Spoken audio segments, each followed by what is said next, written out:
he took an interest in everyone. Like when I look at his television shows, I could see he greets everyone, warms them up, with a joke here or just a nice pleasantry. But within a few minutes, it seems like he gets right to the heart of the issue. He talks about things that are happening in our lives. And I know for me, I just found that Fulton Sheen, he was like this new parish priest that came into my life. And I think people would watch him on television and say, he's a priest that I can identify with. Yes, I know he's a bishop, but he's talking about sin. He's talking about virtue. He's talking about problems in society. And he's pointing to Christ in a way that I can relate to. And I think that's what it was. His presentation was very relatable. It wasn't impossible. It was a doable plan. And I think this is where he gave us hope. And, he mentioned the struggles that many people go through. And he said, we all have crosses. They're all custom made. But if we unite our cross to Christ, we will have the patience to endure it. So he gave us hope. The priest is someone who brings Jesus to the people and in turn brings the people to Jesus. And I think this is what Fulton Sheen did so well. He brought Jesus to us, shared about his life. He always mentioned about Christ in his programs, his addresses, but he in turn brought us to Jesus. And that's the beauty of Fulton Sheen, being a priest, that gift. And he brought hundreds of thousands of souls to Jesus, if not millions. And so I think that's the great description of a priest. A priest brings Jesus to the people and in turn brings the people to Jesus. Mm-hmm. That's great. I know you have several books that you've edited with Fulton Sheen's snippets. Can you go into that and then share some of your favorite Sheen books? Sure, absolutely. I recommend the book, The Priest Is Not His Own, to all men that are out there. We are called to be priest of our domestic church, to be that priest, prophet, and king that helps to teach the faith to our children, to be good husbands to our wives. And there's stuff in the book, The Priest Is Not His Own, that has helped me as what I call a domestic priest, priest of my own little family, the priest in prayer, the priest and his mother. So it's funny, but I do recommend that men especially read the book, The Priest Is Not His Own, because I think the world would be a better place if we had more good priests. And sometimes we have to be those domestic priests. One of the best compliments I get, and it happens a lot, is people say, "Are you a priest? Are you a priest?" And so I go, "Oh, thank you. Well, I'm not a priest that wears a collar. I have a priesthood through my baptism, right? But the graces of my baptism. But it's kind of neat. But I think we need to be more priestly, but on the holy side, that's for sure. But again, Victor. Yeah, it's such a unique thing. I'm so glad we had the year of St. Joseph. That was super helpful for me because being patient is very hard with young kids, especially, right? It's always a challenge. But I looked so much to St. Joseph, and I always think of how, like, the way I carry myself will have such a great impact on my kids, right? And such a great impact on how they see God. We've all heard the things where all these people that have such a hard time, accepting the love of God had such a hard time accepting the love of their father. Maybe they didn't have a father, or he didn't, show his love in the right way, or was abusive or whatever. But it's so powerful to have that. So I really believe if we're going to change the world, we need to have good dads, because those good dads are going to raise those good future priests and nuns and fathers and mothers. And that's just how we do it. We're in a society where fatherhood has been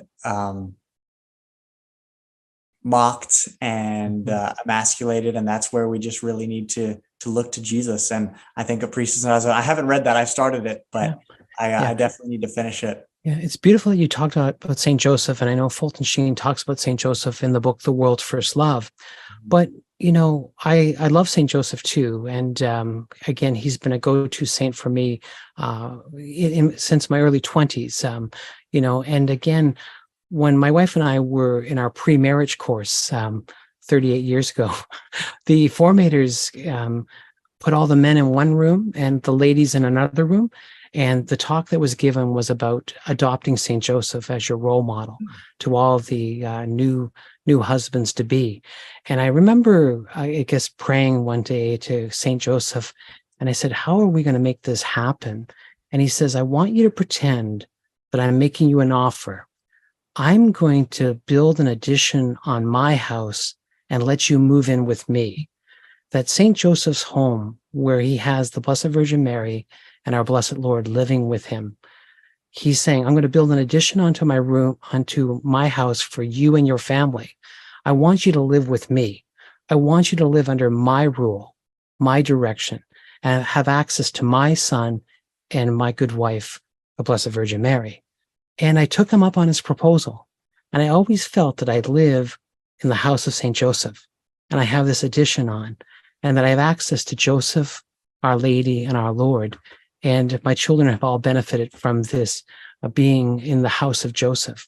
In fact, we always call our home, Nazareth. And I live up in the northern climes of Canada, and so we call it Nazareth North. But again, putting ourselves under the protection of St. Joseph, the holy example of St. Joseph, and to just know that his role was to, of course, assist our Lord and Our Lady in their plan. And so we all can help God in his plan by being friends to St. Joseph, being friends to Our Lady and our Lord. So again, just the tip for everyone, go to Joseph and accept his offer of letting him build an addition onto his house and you living with him under his rule. And it'll go a long way. It really does. I love St. Joseph. So there you go. I saw a great need to republish Fulton Sheen's works. When I started to research his 66 books, I started to say, well, that one's out of circulation. That one is missing. That one is beautiful, but should be republished. And so I took the interest in saying, can I find a publisher who will help me with this mission of reintroducing these books to the world?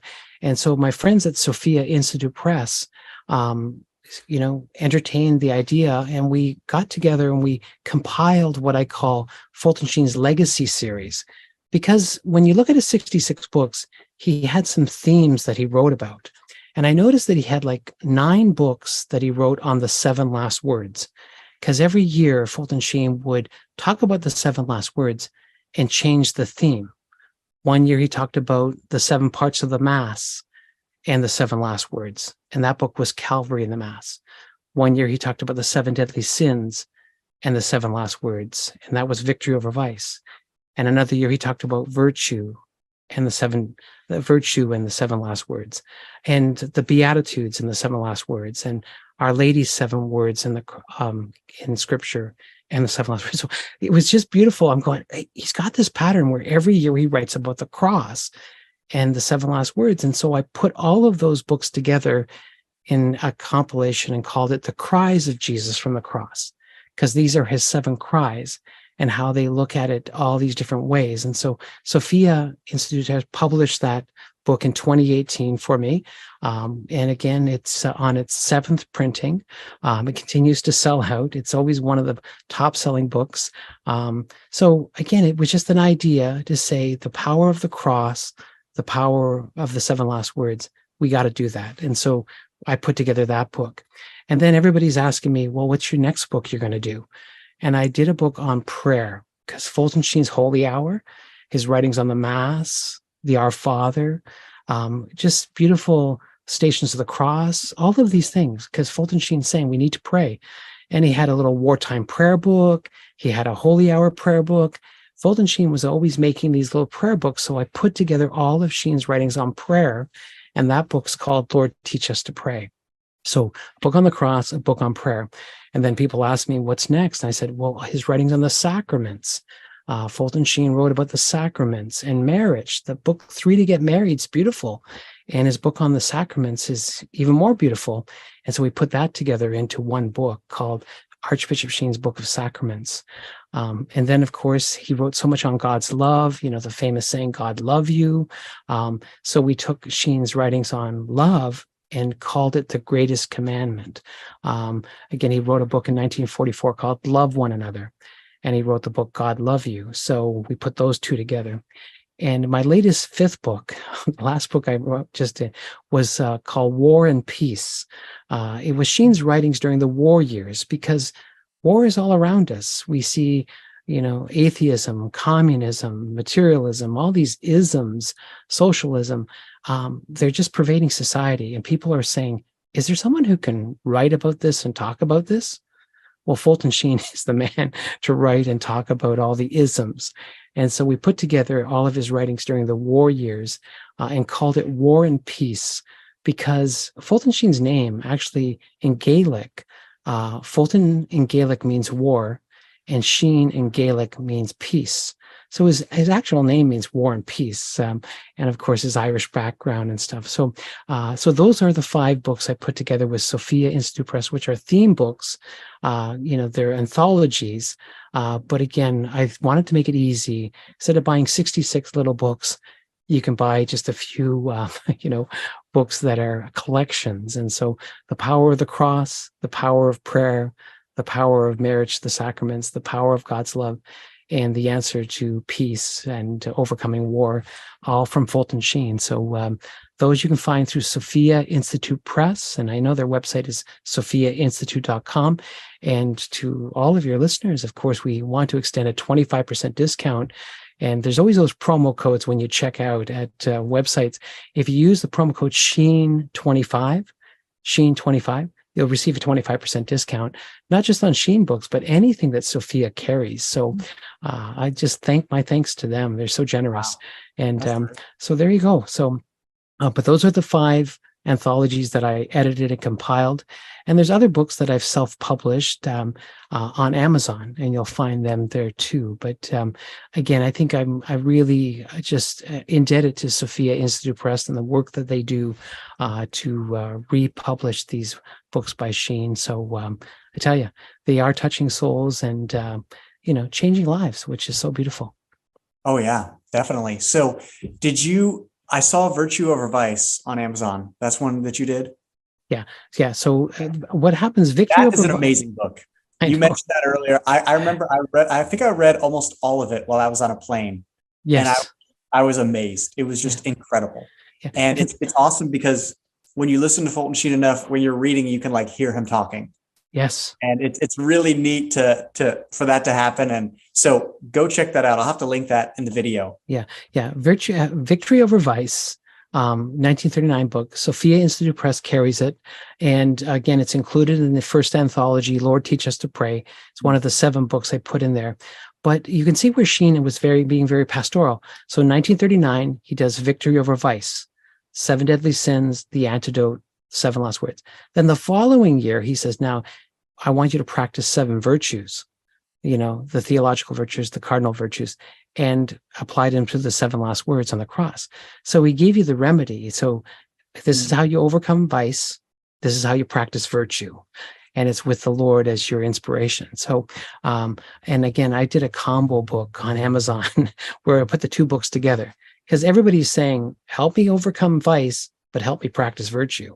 It's important.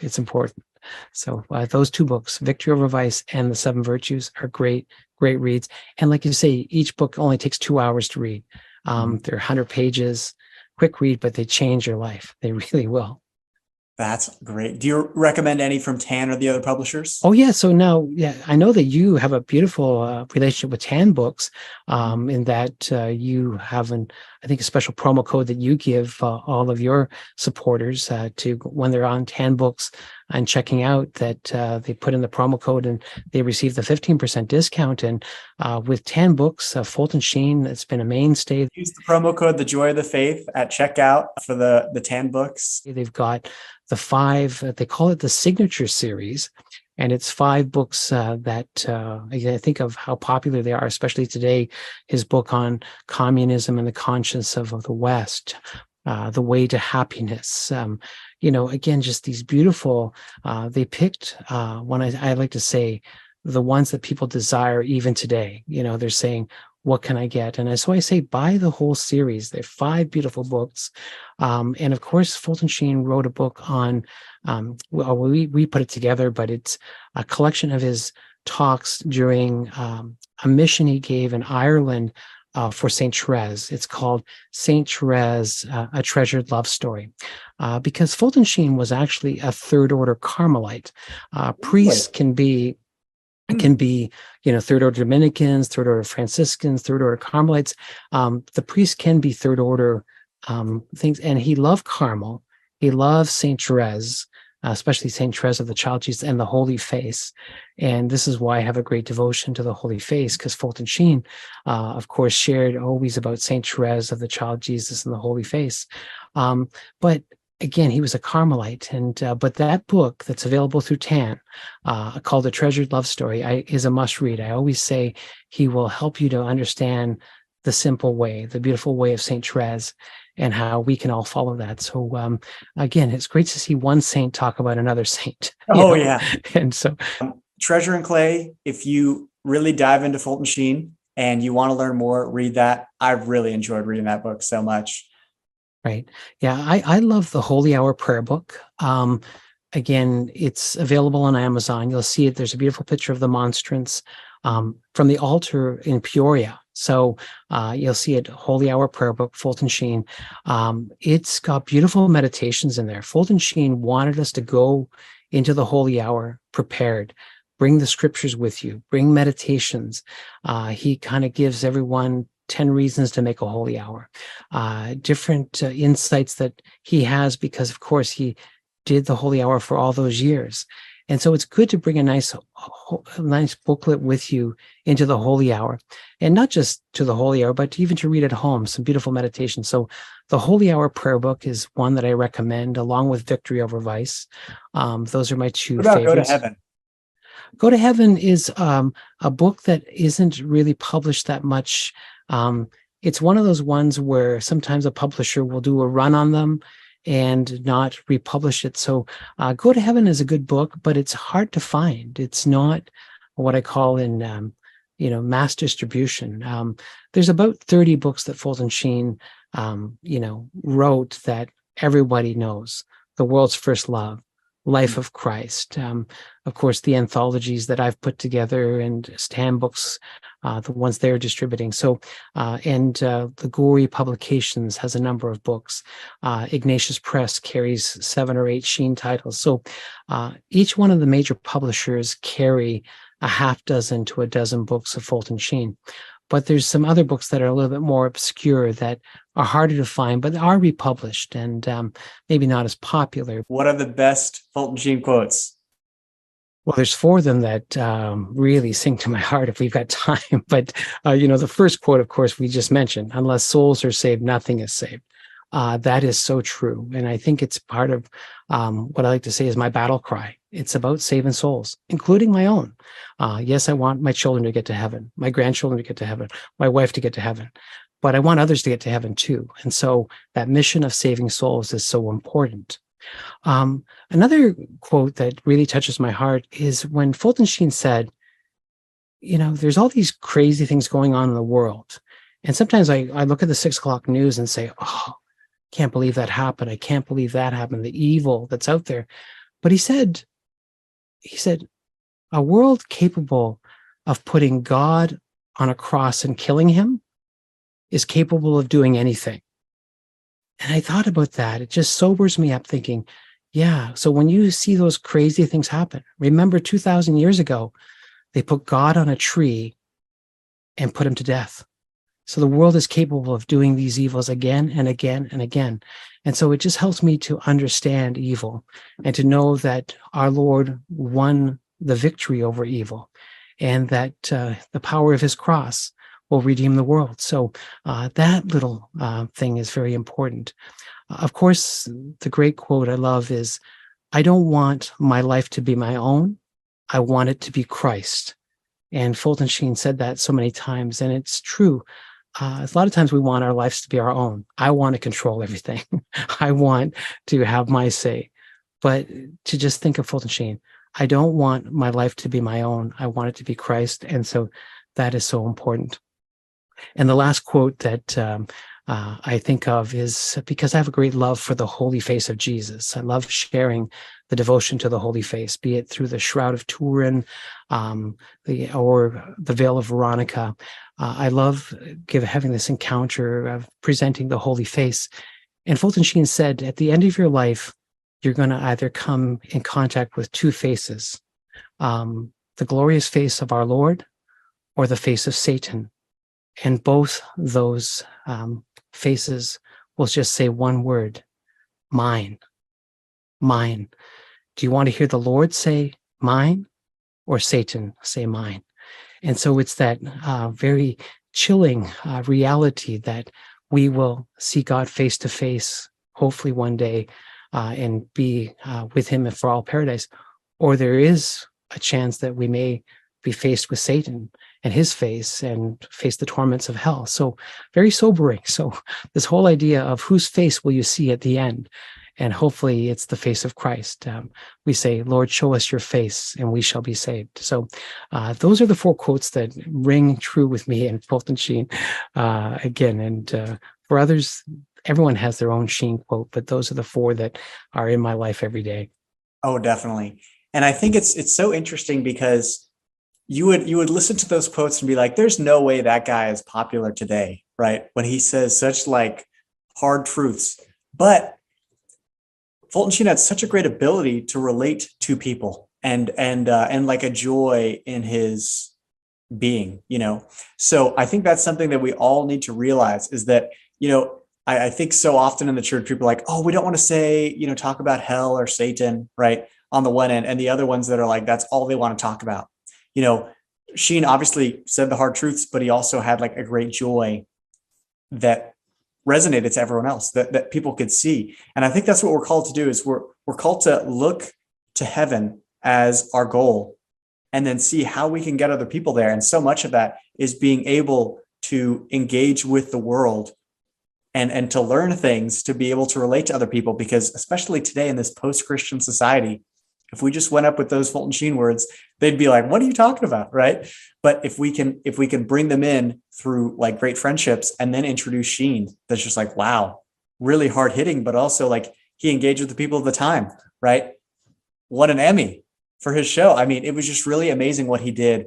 And I'm so grateful for that example, because there was a time in my own faith where I was just so focused on prayer and, you know, reaching souls that I'd kind of lost the ability to socialize with people that weren't Catholic, you know, or even Christians. Of course, we could talk about the Bible and stuff like that, but it was very hard for me to just relate to the average person on the street. And I was like, wow, I need to, just like Paul says, to be all things to all people. Right.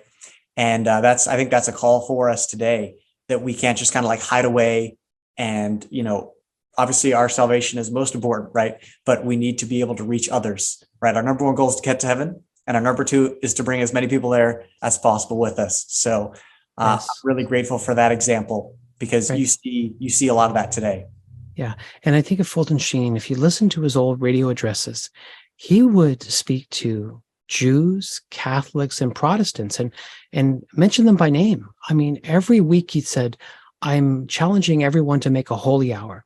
Now, Catholics, I want you to go to Mass and spend an extra half hour after Mass with the Lord to make your hour. But Protestants and Jews, take the scriptures with you. Spend time with the Lord, meditating on God's holy word. But carve that hour of the day out. And if you have to break it up in 15-minute segments, do that. But spend an hour with the Lord, meditating on God's great love. And again, he was transcending, you know, culturally. It didn't matter if you were Jew, Protestant, or Catholic. He was saying, get to know God, pray, you know, these beautiful things. And that's why he was so respected by so many. But there's a famous quote. He says that heaven is built on a hill. You need to climb.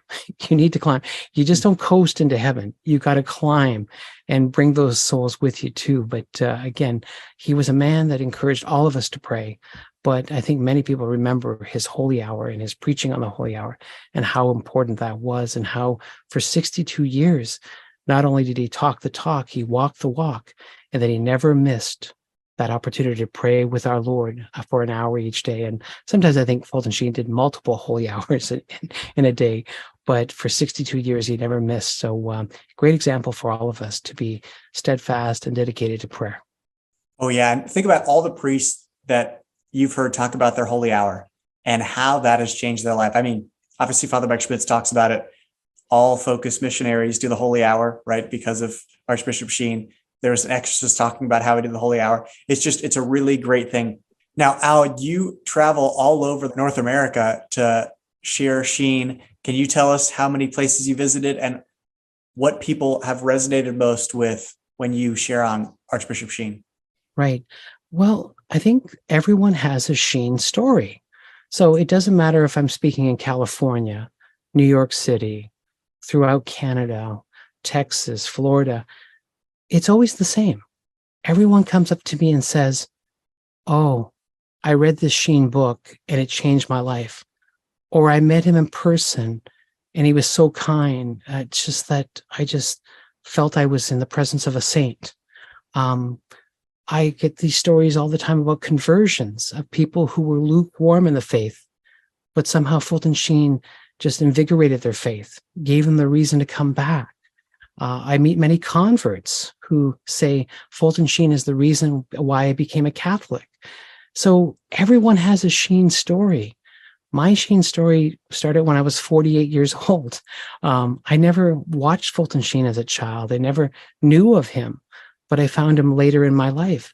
And so again, what's really just heartwarming is these beautiful Sheen stories, and everyone has one.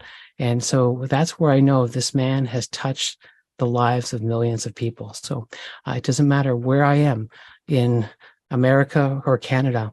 It's the same thing, the Sheen moment, the Sheen story. And some people have multiple stories to share. So you were 48. How did you find Sheen? What was it that you saw? Like, what hit you? All right. I'm the father of 3 adult children now and a grandfather to 6. But there's that moment in your life where you have to drop your daughter off to college. And so, so I was dropping my eldest daughter to a little Catholic college in Barry's Bay, Ontario, called Our Lady Seat of Wisdom College. And I was a good dad. I was making sure my daughter was settled into her dorm, kind of protective custody. And my good wife was in the library of the school looking at the books. And there was a box of free books that the library had put out because they were making room for the new editions and discarding the old tattered books. And my wife picked up a book from Fulton Sheen called Peace of Soul, a book that he wrote in 1949. And I said to my good wife when we got back into the car, I said, "Oh, I noticed you've got a bunch of books there." And she goes, "Oh, they were free. They're free books." And I said, "Well, what are they?" And she says, "Oh, this one's from Fulton Sheen." And I said, "Well, read me some of that book." Oh, we got a 5-hour drive to get back home. And she opened up the first page of that book, and the line was simply, "Unless souls are saved, nothing is saved." And I heard that line, "Unless souls are saved, nothing is saved." I said, who talks in that language anymore? And it just struck me. And I said, I have to read more of this great author, this Fulton Sheen, who I never knew of. And I went back home and Googled Fulton Sheen and saw that he wrote 66 books. I said, wow, where do I begin? And I looked at the one title that caught my eye. It was a book called Victory Over Vice. And it was a book he penned in 1939 of how to overcome the 7 deadly sins through the wisdom of the 7 last words our Lord spoke from the cross. And when I read that little 100-page book, there was that encounter with that new parish priest that understood me and gave me a roadmap of how to conduct myself, how to deal with the 7 deadly sins, and to know there's an answer to them. And he really gave me hope. Sometimes we struggle with sin and we think we'll never get out of that sin or that habit. But yet Fulton Sheen gives us the remedy, I like to say, of how to overcome the sins. And that, of course, is our Lord's great homily from Calvary, the Seven Last Words, a great sermon. So that little book just ignited a spark in my soul to just keep reading Sheen. And within 2 years, I think I read 24 of his books. I just kept consuming Fulton Sheen's books. And I just knew that, again, I needed to share his writings with the world. And I've been on radio up in Canada for many years, and I at a local community radio station, and I said to their station manager, could I put a Fulton Sheen show on the air? And was able to get some of his old recordings, and we started putting him out on the radio airwaves. And I tell you, people called into the station saying, it's great to hear Fulton Sheen. I remember when he came to town and, all of a sudden I had this great awakening, but it was that one book, Peace of Soul, and those words, unless souls are saved, nothing is saved, that started it all. And I thank my good wife for being a thrifty wife, picking up that free book, because it started me on this journey, this path. And so I tell you, we can go on for hours talking about these little Sheen miracles that happen. There's been a lot of discussion with the Latin Mass and, Traditionis Custodes and stuff like that. A lot of people look to Fulton Sheen and they heard him say, oh, well, the Mass, a lot of people think that the Mass should be in Latin because it's mysterious, but we don't need that, and different things like that. Could you share some of your knowledge on his perspective on that? Yeah, I get invited to all the different podcasts, the traditionally minded podcast, the mainstream churches podcast, and they always ask me my opinion of Fulton Sheen and tradition. And I say, you have to look at what Fulton Sheen was experiencing through his life. Yes, he was a bishop, and he went to the Second Vatican Council, and his contributions were admired. And of course, he was very enthusiastic about the council because he was enthusiastic about the church and its mission. And of course, his years of promoting the faith, being the head of the propagation of the faith. And so the Vatican II Council ended, and then Fulton Sheen went to Rochester to, take his 3-year there. But, the new Mass didn't really start to take off till 69, 70.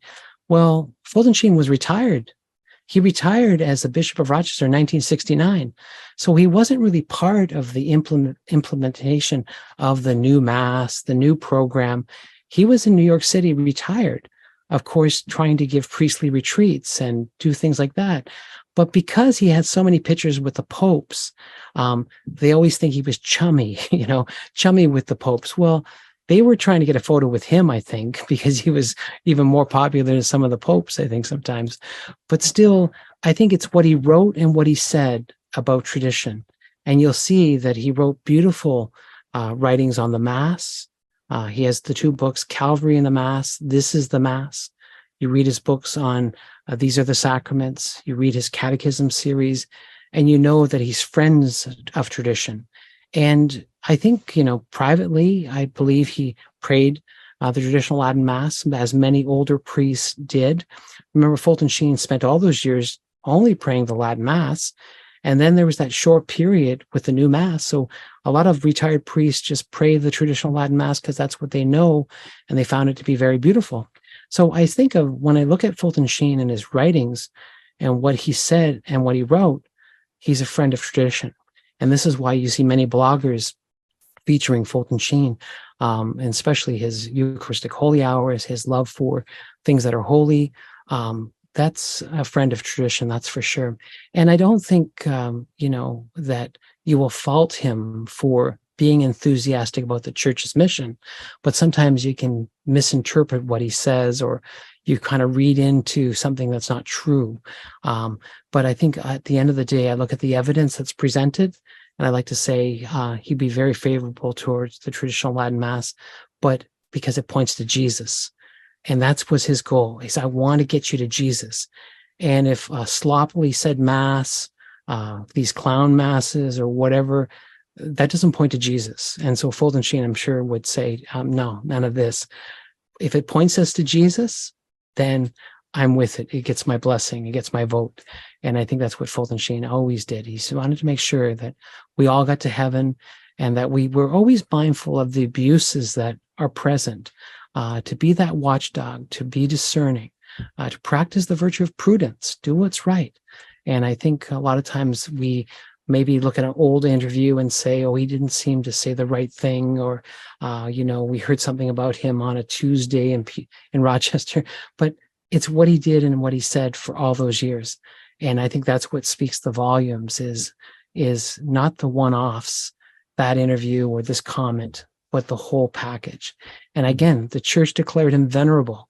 So all of those books that people criticize, the church is saying, no, they're authentic. They got nihil obstats, imprimaturs, all of this stuff. It's church approved. So, and I always say, who am I to question a man who has all these degrees, who taught at the Catholic University of America for 22 years, who was a priest, a bishop, an archbishop? I'm not going to go against Fulton Sheen and his wisdom and his gifts. So I will side with tradition on this one and do that. So I like to say, Fulton Sheen is a friend of the church, and he wants the salvation of our souls. That's his interest. And the traditional movement, I'm a fan, because it does help draw me closer to Jesus. And I would always give a vote for tradition. I'd say to people, you may not, I still don't understand the Latin Mass. I go to the Latin Mass from time to time, and I'm lost, but I'm not lost in the mystery of what's happening there, that our Lord is coming down on the altar and he's feeding us. We're receiving him, body, blood, soul, and divinity. The beauty of the traditional Latin Mass is something that I marvel at. I don't understand it, but I marvel at it, and I know it's a good thing. So again, you'll find me everywhere, I think. But and again, Fulton Sheen was by ritual. Remember this, like he celebrated the Byzantine rite because he said, the church breathes with two lungs. It's not just it's the Eastern and the Western. And of course, he learned the Byzantine rite because of so many marginalized people that are persecuted. Like, again, you look at these war-torn countries, and again, these Eastern rites and all these other rites, they're in countries that have persecution and difficulties.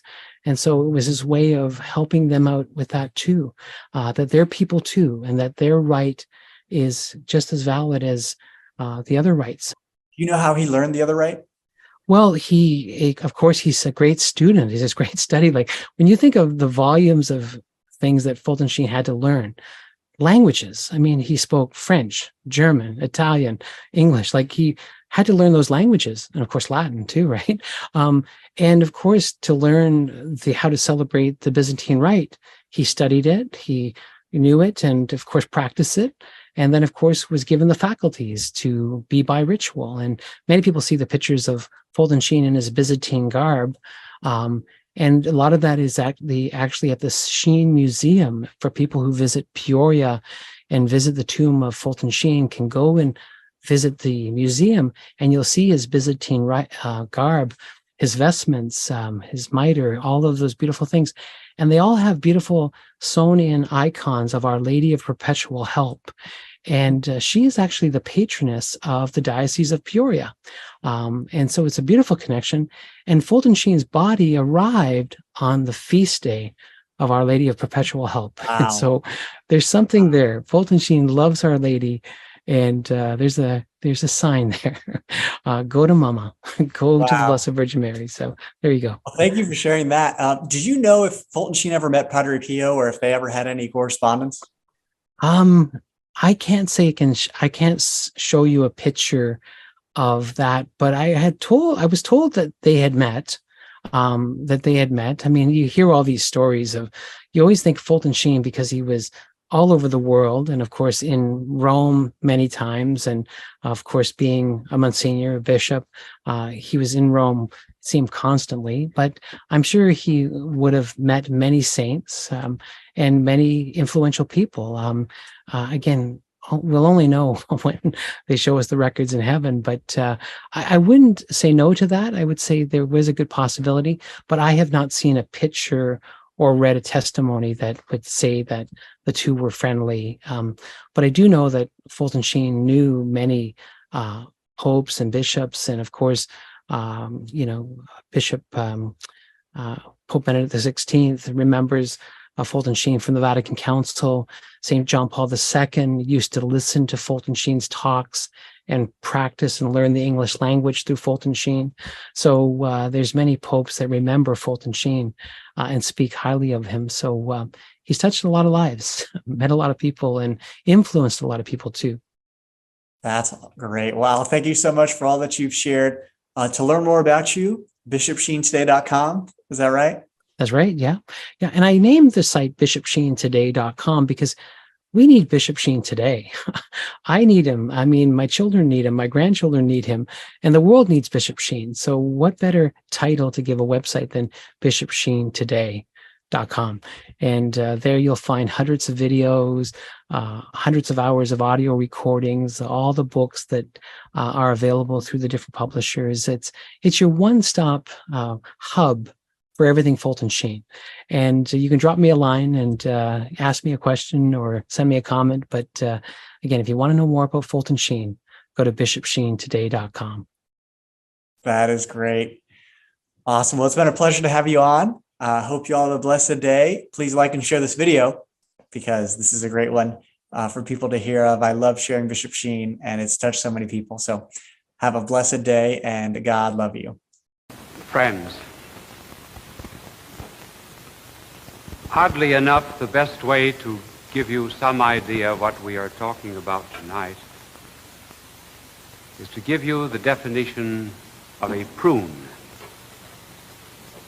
A prune is a worried plum.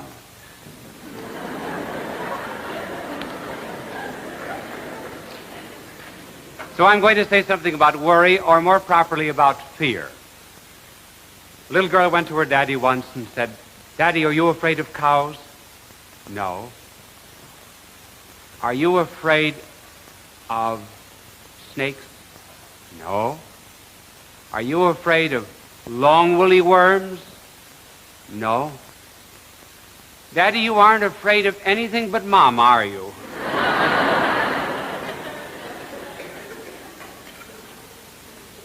Well, what is fear that so much concerns our modern world? Fear actually is related to love, as all the passions are.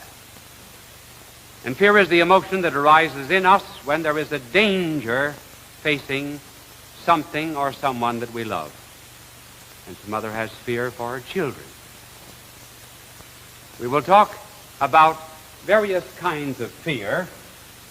First of all, fears in the ego, and then fears outside of the ego, but principally dealing with effects.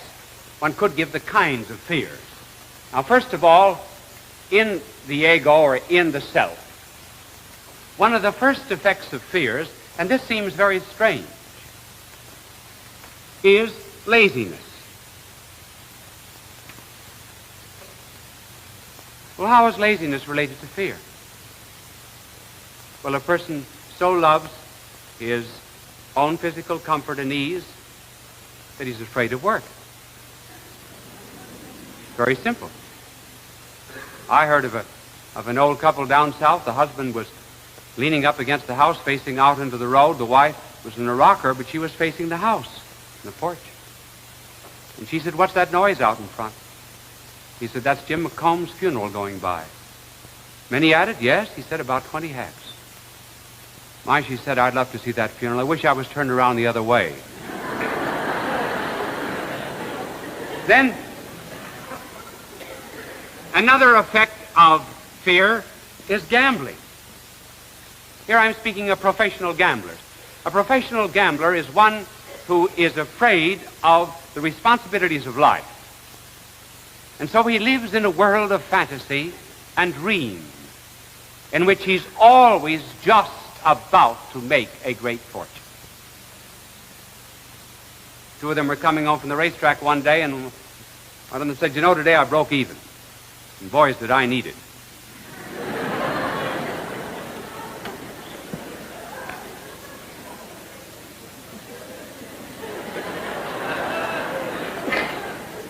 Another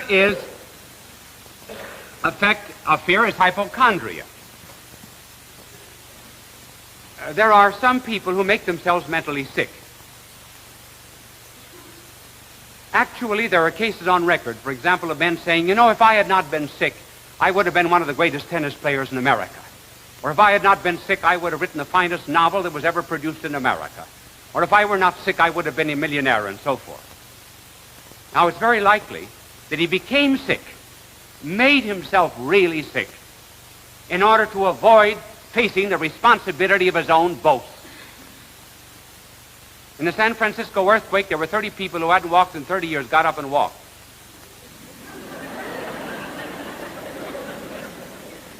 Then another effect of fear is lying.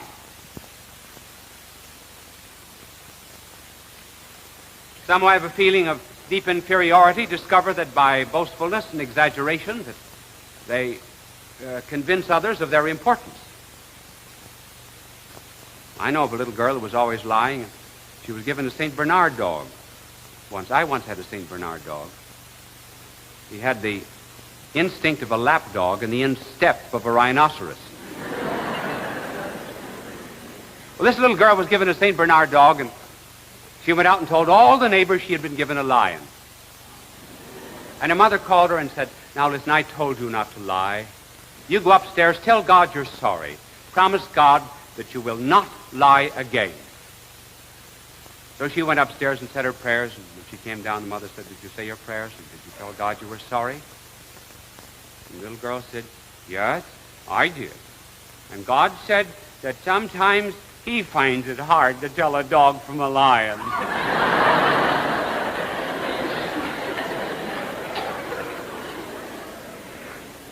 Then another effect is what is called shamefacedness, or red-facedness, embarrassing moments. Take, for example, the woman taken in adultery, mentioned in the Gospel. Here there is a fear of having one's reputation and honor either destroyed or exploited. I once knew of a man who was seated next to a very charming lady at a banquet table. He had just met her at the table, and for want of something better to say, he saw someone in the far end of the room whom he knew, and calling the attention of the lady, he said, "See that man down there?" "Yes," said the lady. He said, "You know, I hate him." And she, in righteous indignation, said, "I beg to tell you, that is my husband." And he said, "Madam, that's why I hate him."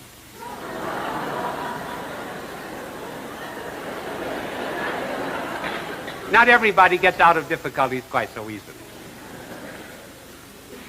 Now, these are the effects of fear in the ego. What happens to us? Now, there are other effects of fear because of what happens to us. Take, for example, something that happens to us because of its magnitude. Sunset in the Mediterranean, the sight of the Alps, or the two infinities that always made Pascal wonder, the infinitely little and the infinitely great. The effect of magnitude is to create in one wonder. Wonder is the beginning of all philosophy. Aristotle tells us that. It's the beginning of all philosophy because it makes us ask. No, my angel needn't bother now washing away this, because I suppose he wondered why we got over here, but we got a little signal to move. I was facing the wrong camera. Then another effect of fear is when something is very unexpected.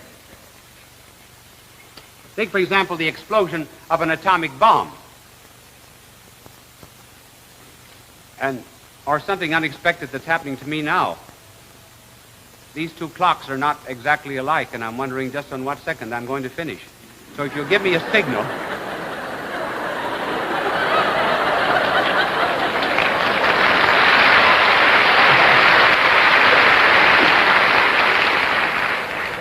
So will the angel flutter around me and tell me sometime which clock I'm to follow?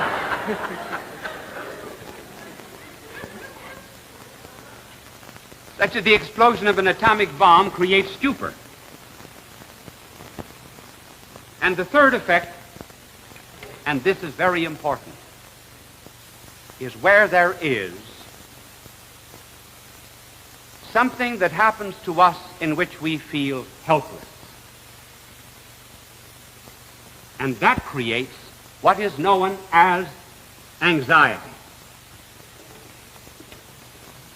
There is a tremendous disproportion between our own resources and the hostile forces that oppose us. This anxiety is rather normal, particularly in the physical order. And here we leave these old descriptions of, they are very old. I might tell you that I got all of this out of a book that was 700 years old. But there's a new kind of anxiety. And now I'm just a little anxious about my angel cleaning my blackboard, and as soon as he does, I will come back to you to tell you about the new kind of anxiety. This new kind of anxiety is very modern, and it is the anxiety with which many psychiatrists and psychoanalysts deal. It is an anxiety that is rather abnormal than normal. The normal anxiety is something that makes us afraid because of what happens on the outside, that is to say, outside of us. The abnormal anxiety, and this is the very modern one, makes us fear because of something that happens inside of us. The first kind of anxiety is physical. The second kind of anxiety is mental or psychical. These are very normal fears. For example, fright during a thunderstorm, being chased by a bull on the farm, danger of being struck in traffic. But the new anxieties are coming from the inside of man himself, from whence they should never come. The result is too many modern minds are very much like this. This is the conscious part of their existence, and down here is the unconscious, and the unconscious is seething with all kinds of repressions. There are even coiled serpents in that unconscious and subconscious mind. They're constantly striving for some kind of release. There are many effects that are produced by this abnormal anxiety or fear, and of them we will mention three. The first is what is known as a compulsion neurosis. Did you ever hear about the woman who lived in a bed of neuroses? I'll give you a minute to get that. First of all, a compulsion neurosis is something that we are forced to do because we have not done what we ought to do. This is one of the very common manifestations of subjective anxiety. I could think of no better way to describe it than to take the description that was given by Shakespeare. You remember the great tragedy of Macbeth? And in that magnificent story, Lady Macbeth encourages her husband to murder the King Duncan while he sleeps, in order that he might seize the crown and be the king. When he does it, he's frightened and afraid. Lady Macbeth says to him, "Think not on these ways, for they will drive you mad. In other words, do not think of your guilt. Suppress it and repress it. Lady Macbeth then kills the grooms, smears them with her own blood, and she says to Macbeth, "Now my hands are your color, but I should shame to wear a heart so white," making fun of anyone who had a guilty conscience. Lady Macbeth's conscience is asleep while she is awake. So many in our world who are constantly repressing the sense of guilt. But while Lady Macbeth sleeps, her conscience is awake. And she walks in her sleep. She sees blood in her hands, at least she thinks she does. She says, "Will not all the perfumes of Arabia sweeten this little hand? Will not great Neptune's oceans wash away these stains? Nay, rather, they will the multitudinous seas incarnadine, turning the green one red." And for a quarter of an hour at a time she would wash her hands. That was a compulsion neurosis coming from the fear of punishment because of the guilt of murder.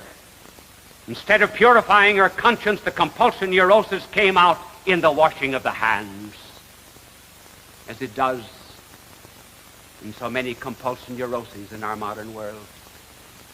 That's the first effect. And the second effect of this wrong, subjective fear and anxiety is terror. Terror is the fear that comes from being terrorized. Terror is something that seizes the persecutor. Whenever you find a man who has been cruel to others, he always lives in terror. I was talking to one of the greatest artists in the world, and I asked him when he came to America what he considered the most interesting face in America that he saw. And he mentioned the name of the then representative of the Soviet Union and the United Nations. He said, "His face intrigues me. If I were painting it, I should paint a skull."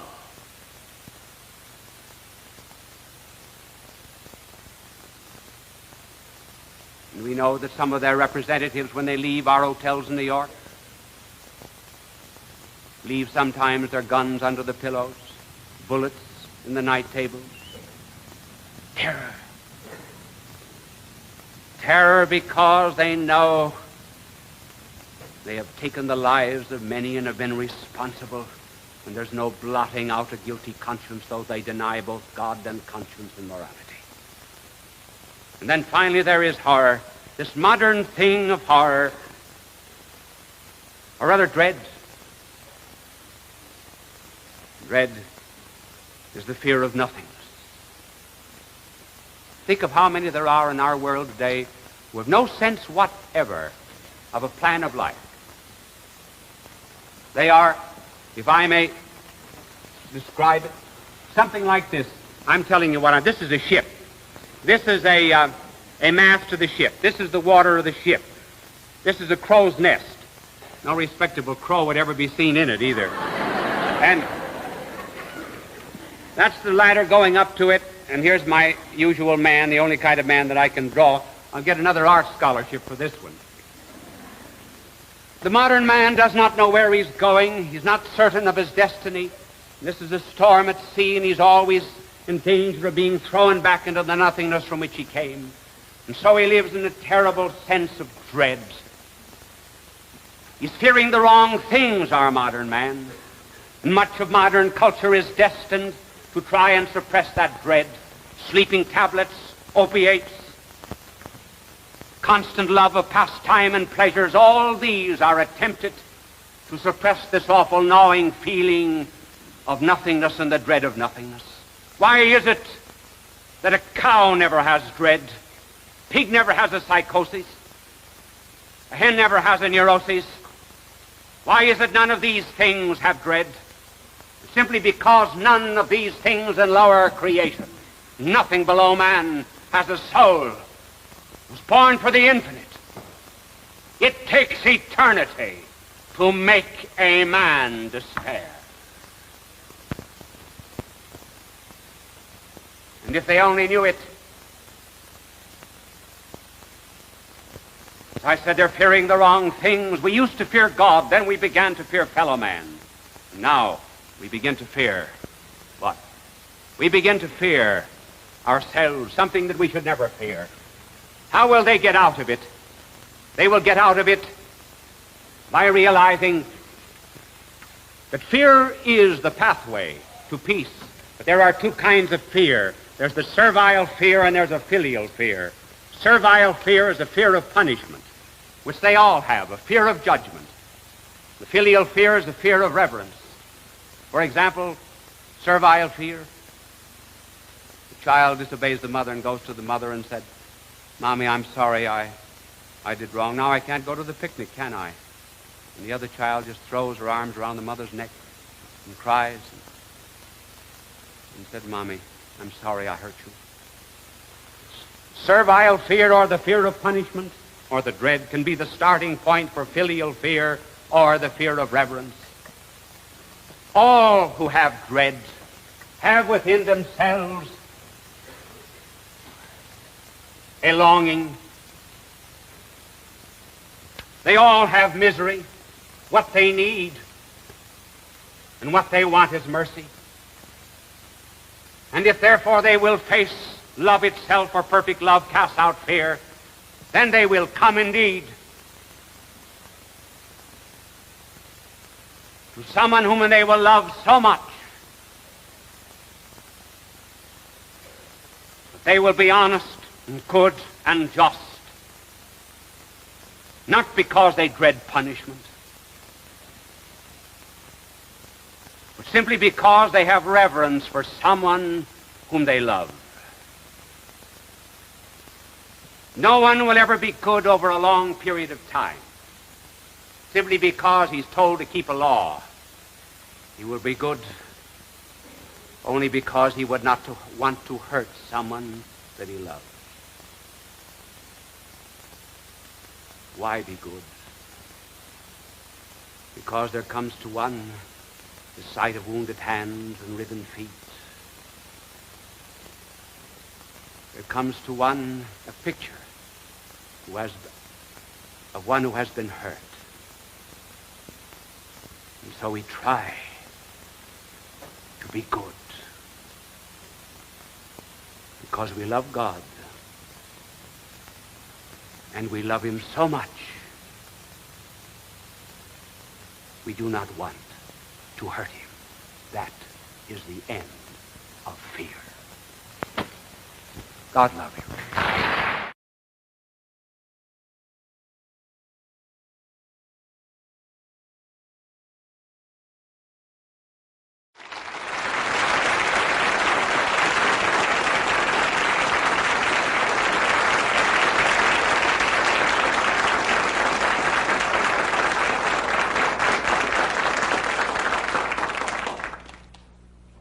Friends, apropos of improving the mind, you probably have often heard the question that newspapermen and journalists often ask people, namely, if you were shipwrecked on an island and could have only one book, which one would you choose? The best answer was given by G.K. Chesterton, who said he would like to have Thomas's Practical Guide to Shipbuilding.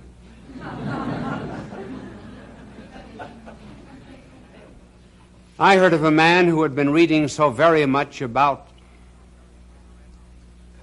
cigarettes being a conditioning cause of cancer that he gave up reading.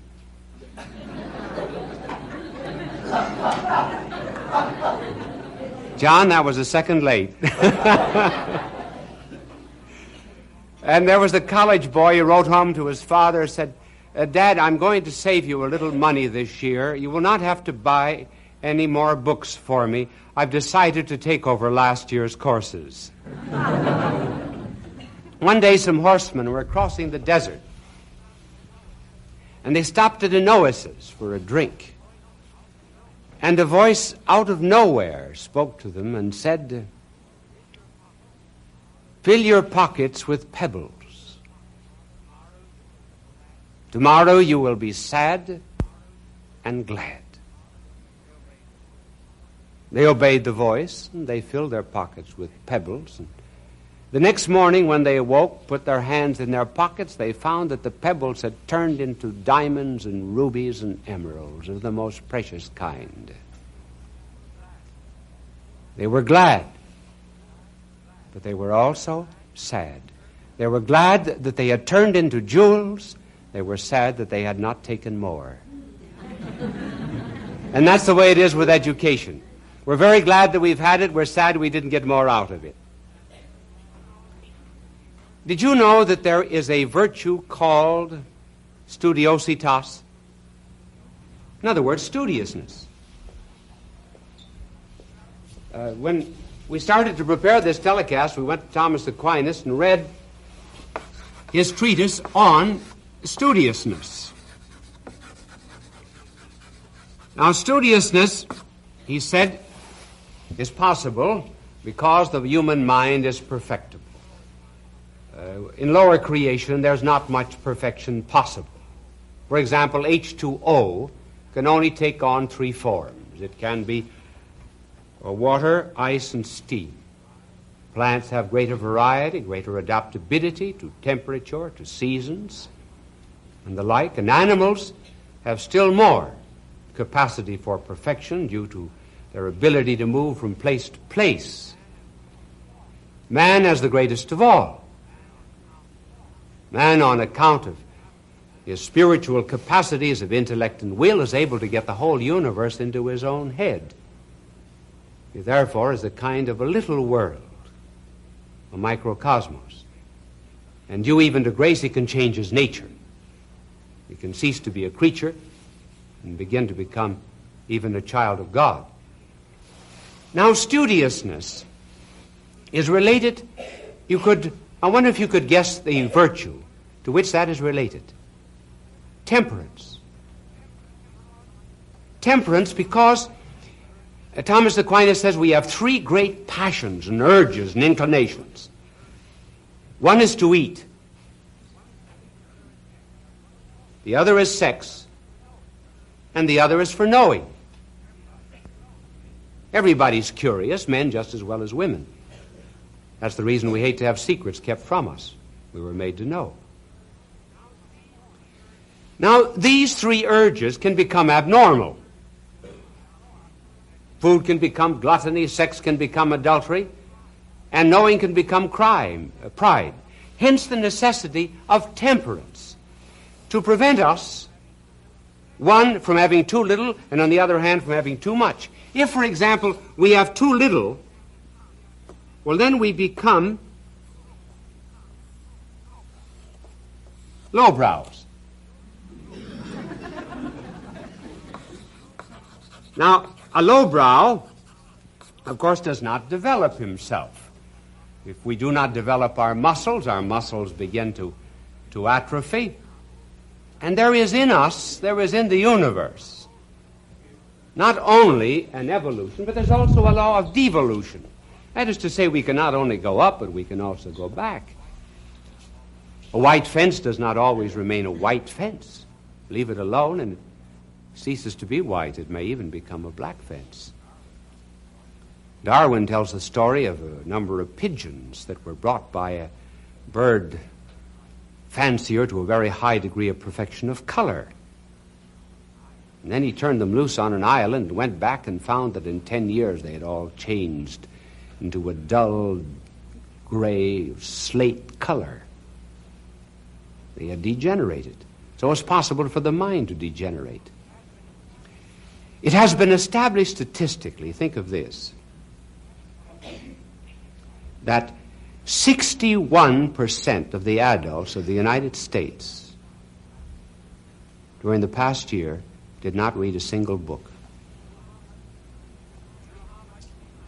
Do you know how much time the average adult spends on television? He spends 3 hours and 20 minutes a week on TV. These same adults, 50% of these same adults that spend 3 hours and 20 minutes before TV, 50% of them had not read a magazine article during the year. 25% of college students had not read a book the year after graduation. Something wrong with education when it does not inculcate a desire for learning. So just as there can be lowbrows, so over here you can have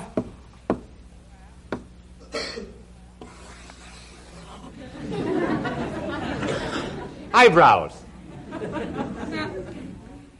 His learning always exceeds his knowledge. Now, a highbrow's knowledge is generally due to over-specialization, or rather his knowledge tends to over-specialization. He concentrates on just one thing and interprets everything in terms of that one specialty. His knowledge is not universal. I heard of a young man who had finished medicine. He went home to his father, who was a doctor in a small town, took care of all kinds of diseases. And the young son doctor said to his father, he said, "Dad," he said, "you know, we learned in medical school that this is an age of specialization. And he said, you get nowhere today unless you specialize in something, and I've decided to specialize in the nose." And the father said, "Which nostril?"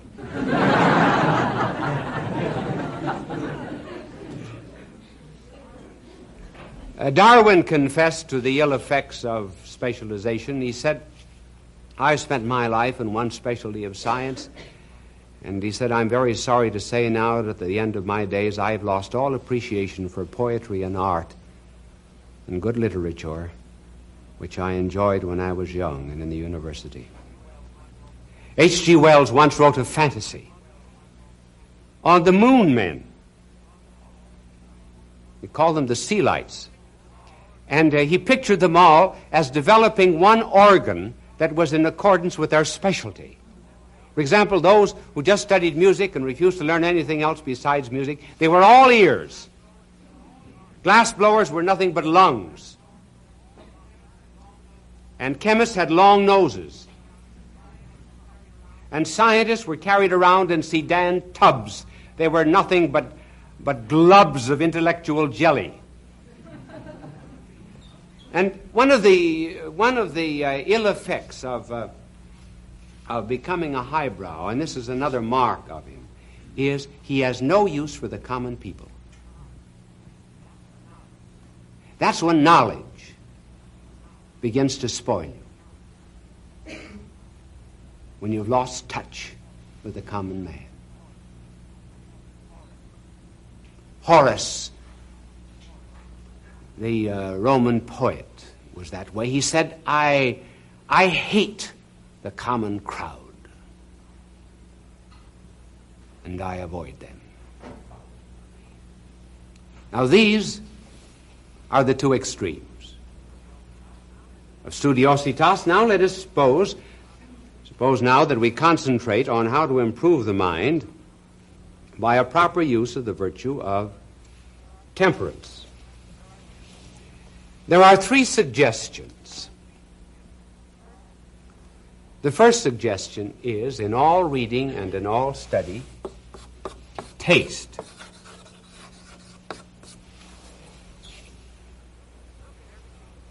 Look at everything you read as you might look at a lollipop. Hold it on a stick. See what flavor it has. Maybe it's not worth reading. Just think, we are full of hygiene laws. We have individual cups for drinking and so forth. And we're protected. If anything gets on our cranberries, we'll not eat them. But garbage for the mind? Anything. We'll pour in all the filth that we please. As one publisher said when someone brought him a very good novel, he said, I know, he said, this is a marvelous novel, but this year we're looking for trash. So you taste. Now, there are some things that are, once you taste them, you see, well, they're not worth bothering with. Too much. They're all right as a taste, recreational reading. Take, for example, an exclusive diet of novels and TV. When people just sit glued to a TV drama in which emotions are provoked and evoked, the emotions of love and hate and jealousy and fear and dread and anxiety and so forth. As we turn over the pages of the novel, we become more and more stirred. And as we listen to the Westerner and we see that man with the white hat on, and there are 50,000 bullets are shot through that white hat, all the black hats, they're knocked everywhere, but that white hat never comes off his head. And you become so full of dread that maybe someday that man's going to lose his white hat. What would happen to the world? And what are all these emotions directed against? Fictitious characters. A book. Paper. Why can't you see that after a while our emotions are like the spring on a screen door? Pulled and pulled so often that after a while it loses all of its resiliency. And then later on in life, there come real objects and problems toward which the emotions of love and hate and anger and justice and so forth should be aroused. But they become so jaded, so exhausted, so emasculated by being pulled at artificially that they're no longer aroused. And that is why in the face of social injustices, dishonesties, affecting one industry after another and politics, we remain cold. Our emotional life is gone. That's one of the evil effects of too steady a diet. And students, when they go to colleges, should only taste certain courses. Go in the first day. If the professor does nothing but sit and dictate notes to you, quit the course. Then there are certain courses that are not worth following. Statistics of the year. They'll be useless next year. Some courses on sociology. You could get more out of a book in a hammock in an hour than you can out of a course of that kind in 6 months. Taste them. If you do not like them, throw them aside. Then next, chew.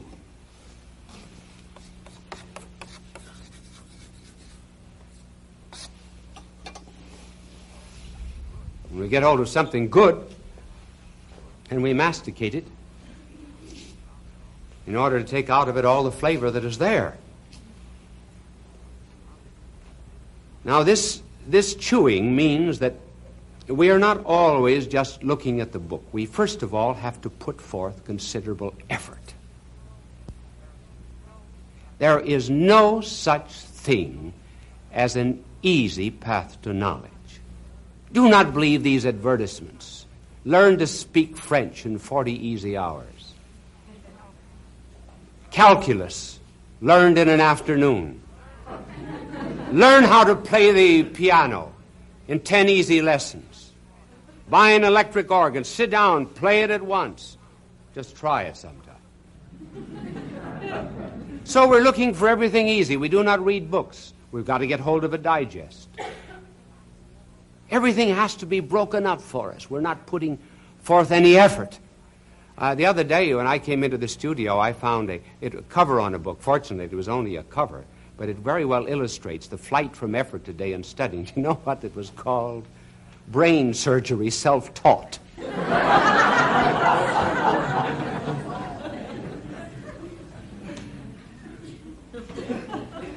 So we are not, therefore, always to be looking at the book. We have to get away from it and meditate on it.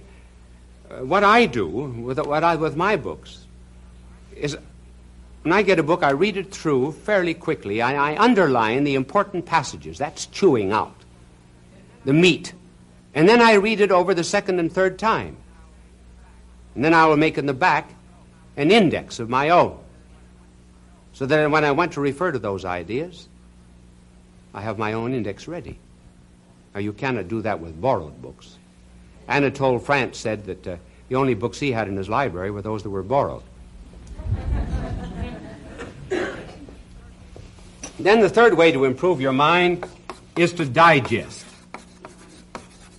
certain kinds of books. Now, digest does not mean a summary. When there is such a thing as digestion, there is a flow of the food and nutrient value into flesh, into blood, into bones, and into the brain. When, therefore, we digest books, we learn, as it were, from the inside out, not from the outside in, not from the book in this way. We will read the book, then we close it, and we try to rethink what we have read. The longer we keep our eyes on that book, the less we will get it into our head. Try to give an example of something. You never understand anything until you can give an example. Think of the people who write speeches. Then when they've written a speech, what will they do? They will sit down and learn that speech by heart. Just think, they'll make a living mind, made to the image and likeness of God, subservient to a piece of paper. Why, what's written on that paper can be made better by thinking it over and over again.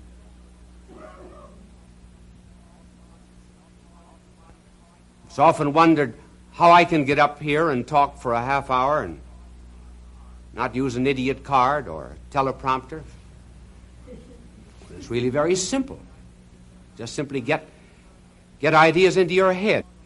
Now, I brought over tonight, there is the telecast of tonight, right there on that yellow paper. It's written in flesh and blood and inside out. Now, I've got pyramid here. The reason I'm not touching on pyramids and on quiz shows is because I don't have time. But I don't get nervous about it, you see. I remember once asking Cardinal Mercier, when I left the University of Louvain in Belgium, I said, I may have to teach someday. What's the best way to teach? He says, tear up your notes at the end of every year. And I did that for 25 years. You have eyes, and I have eyes. But the light is not in our eyes. The light is outside of us. We have the same eyes at night as we have in the day. We cannot see at night because we lack the additional light of the sun. And so, too, for the understanding of many things, we have to appeal to the light that is outside of us, namely the light of God. That is one of the reasons why I have in my house, I've got about 8,000 books. Our house is only 25 feet wide, and so I've got them everywhere. Now, this library here is the simulation of my own study. Well, my desk is here, and books on either side of me, and shelves, and then at the far end is a door, and that door leads to the tabernacle, to the chapel. And I deliberately put my desk here in order that I may get my illumination from the Lord. There's a world of difference between knowledge and wisdom. One can have a lot of knowledge and have no wisdom. You can know without being moral.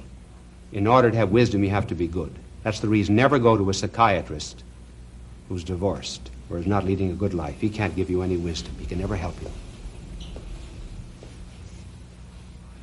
And so when divine wisdom came down to this earth, who are the people who came to have their minds improved? Two classes, shepherds wise men.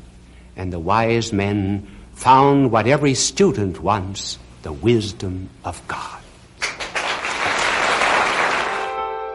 Fulton J. Sheen is indeed a man for all seasons. He walked a paced beat, allowing us to glimpse his nature and ponder its worth and to enjoy its presence. Bishop Sheen authored over 90 books. He broadcast countless radio and television programs and ministered in many parts of the world to people of every belief. As he said many times, it is not a unity of religion we plead for, but a unity of religious people. We may not be able to meet in the same pew, but we can meet on our knees. He was the son of a farmer who entered the clergy in 1919, and on his way to becoming an archbishop, he wrote more than 60 books and attracted a long list of followers. But most of us will remember Bishop Sheen as a television personality. In life is worth living. And now, His Excellency, Bishop Fulton J. Sheen. His most popular series, Life is Worth Living, attracted a weekly audience of up to 30 million and won him an Emmy Award in 1952. His sense of humor was definitely a strong part of his magnetism. Take, for example, this comment about his television ratings. And we telephoned 1,000 men. And we asked the question, what are you listening to? 994 answered, my wife. In 1966, Sheen arrived in Rochester to succeed the Reverend James Carney as bishop of the local diocese. Names such as Gordon Howe, Vincent Toffany, and Lieutenant Governor Malcolm Wilson were there to greet him. At his very first local news conference, he talked about his appointment. I have been responsible for keeping and helping 800 dioceses in the world. Now I will be responsible for one, but I'll be much more responsible. When asked how he might handle any problems in the local diocese, he responded with a short parable of sorts. Because it's very much like a third baseman coming to a new club and you say, well, now, how are you going to play the first ball? He will say, well, it all depends upon how it's hit.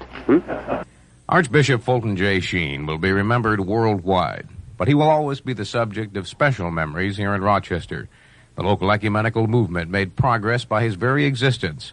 Because of his international reputation, Catholic and non-Catholic alike claimed him as their own. No one could ask for a more fitting epitaph.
I came across a quote from you from, 4 years ago, more than that, in which you said that you prayed that you dropped dead before you were 80 because you probably could not work at full schedule.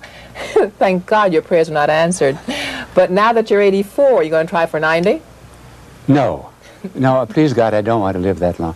The reason I prayed to die at 80 was because I felt that my usefulness would be finished. But it isn't.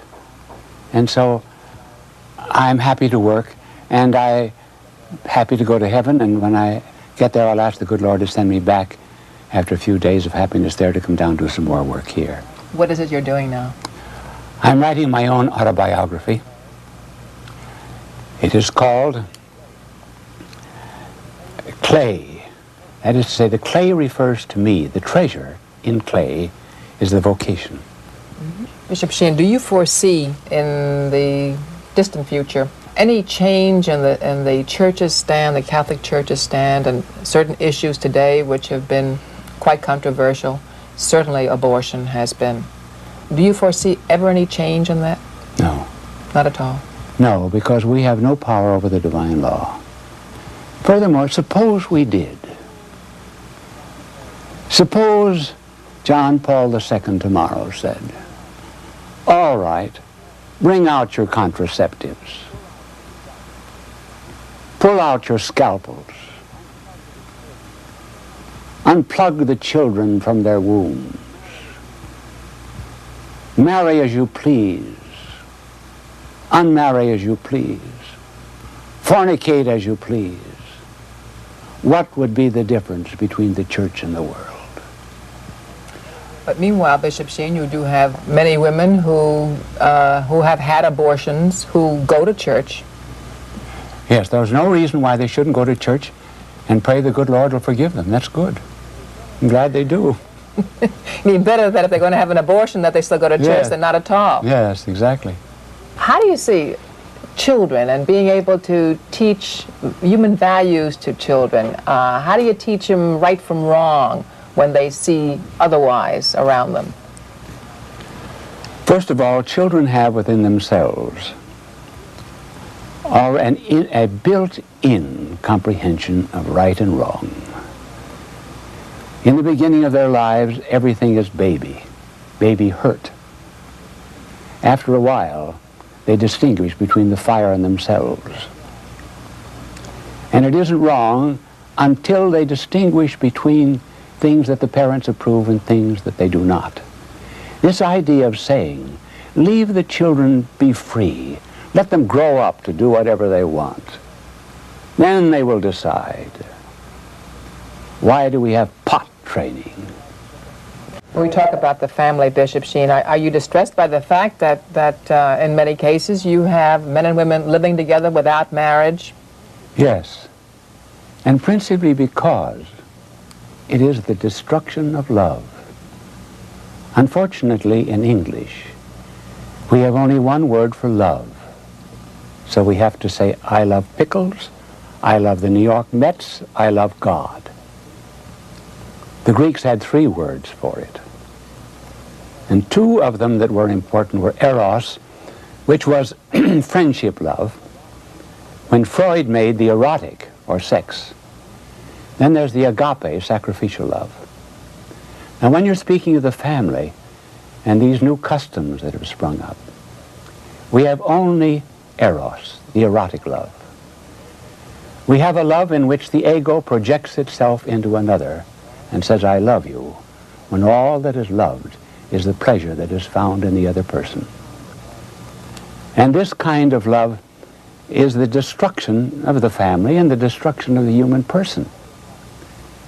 As a matter of fact, I believe one of the reasons why we have so much neuroses and psychoses is this tremendous affirmation of the self.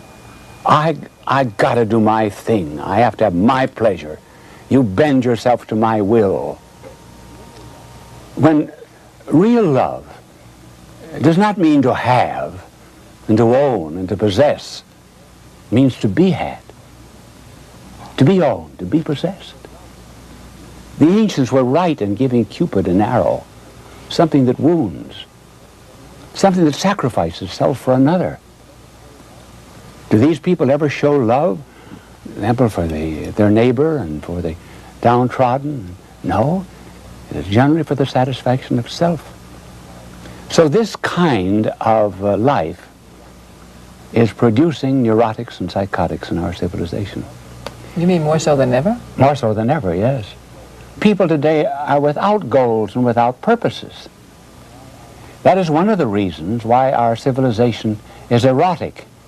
We try to make the intensity of a sex experience atone for a want of a purpose in life. Just as when we're lost in an automobile, we drive faster. Take your average woman in mid-30s, say, who is a mother, a wife. She's bored, she's restless. You say that she is likely or would regard a sexual experience as something that might fulfill her? One, I would say nothing about that particular woman, but she has something that can give her a passion. That's the raising of children. Believe me, she's got some arrows that she has to shoot. And she'll be held responsible whether or not those arrows ever hit the mark. Well, what can you say to that woman, though, to make her aware of this, what you're saying about raising those children? Because the tendency is to say, oh, I can't wait to get out of the house, away from children. I'm so tired of children underfoot. All right. What do you say to anybody, not just that woman? What do you say to anybody? Yeah. What do you want? Why are you bored? You want three things. If you could take your heart out as a kind of crucible and distill out of it its inmost cravings, what would they be? One, you want life. Not for 5 more minutes. Not for 5 more years. What else do you want? You want truth. Not just what you read in the paper. Truth of geography, literature, science, everything. We hate to have secrets kept from us. Thirdly, what do you want? Love. And a love without satiety. A love without fed-upness. A love that is constant. That's what you want. Now, do you find them here? Do you find life here? No. Why? Because life is mingled with its shadow death. We get old. Truth, that's mingled with the shadow error. Love, that is mingled with the shadow hate and satiety. So here we are in this rat race. Something we want, something we can't find. What's the answer? Are we to say life is a mockery? Or are we to say, as we might in this room, what's the source of light? Not under the chair, there's light is mingled with shadow. Not behind the bookcases, there light is mingled with darkness. We would say as logical beings, well, source of light, I have to go out to something that's pure light. So, if you want a life, and a truth and a love, a life that is not mingled with the shadow death, and a truth that is not mingled with the shadow error, and a love that is not mingled with the shadow hate, you want pure life, pure truth, pure love. That's what you want. That's only a definition of God. And when you want that, you have everything, and then everything fits in place. So what you're saying is that we've been too permissive. Yes. Mm-hmm. Hoping that the children will like us, and they don't. That's the penalty of being permissive. There is nothing that helps develop character of a child as much as a pat on the back, provided it is given hard enough, low enough, and often enough.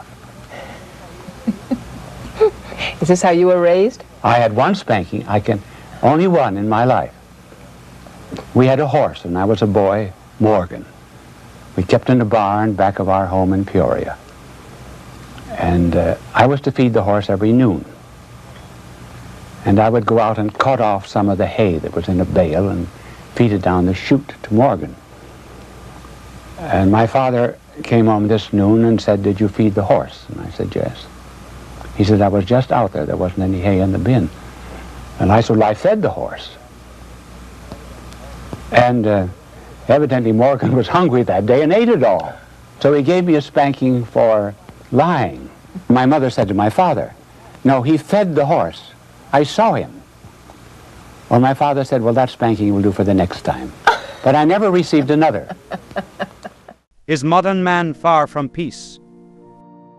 No one is dangerously unhappy except the individual who does not know what happiness means. Life is unbearable only to those who are ignorant of why they are alive. Men in such a condition of soul equate happiness with pleasure, which is a very different matter, and identify joy with a tingling of the nerve endings, which it is not. But things which are external to us never bring us inner peace. The more persistently anyone looks for satisfaction, and a goal to serve in something outside of his control, the less stable he will find it. The more subject he will be to disappointments. There are two movements towards happiness. The first of these is our withdrawal from the outside, from too great an absorption in the things of the world. The second movement is far more profound. It is an ascension from what is inferior within us to what is its superior, from our egotism to our God. Modern man has experienced the first movement. Exterior things have become so many sources of misery to him. Wars, depressions, the insecurity and emptiness of life have so terrified men that they have tried to close off their contacts with the outside world and have begun to seek for satisfactions in their own limited selves. That is why psychiatry is having such a field day. The modern soul, alarmed at what it finds without, has drawn down the shades and begun to look for contentment in analyzing its own unconsciousness, anxieties and fears, its doldrums and frustrations. But such self-containment can prove a prison if one is locked into it with his own ego alone, for there is no more confining straitjacket in the world than that of the self left to itself. The cure never lies in using a psychoanalytic scalpel to release the inner moral pus and watch it flow. That is a morbid act for both the patient and the doctor. The cure, rather, consists in discovering why one is lonely and afraid of solitude, for most people have a dread of being alone, without knowing why the prospect frightens them. The problem of our day is this problem of finding interior peace, and it is in this that the 20th century is marked off from the 19th. 100 years ago, men looked to the exterior world for the answers to their problems. They worshipped science or nature, expected happiness to come from progress or politics or profits. The 20th century man is worried about himself.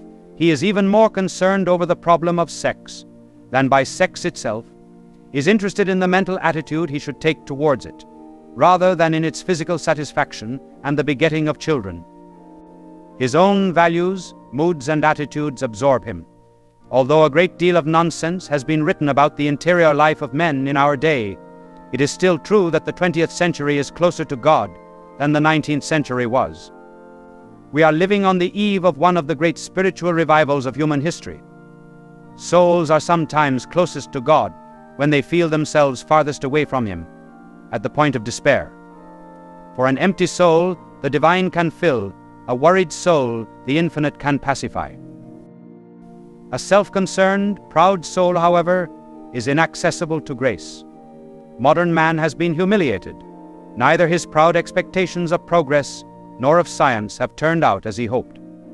Yet he has not quite reached the point of humbling himself. He is still imprisoned in the self, and able to see nothing else beyond.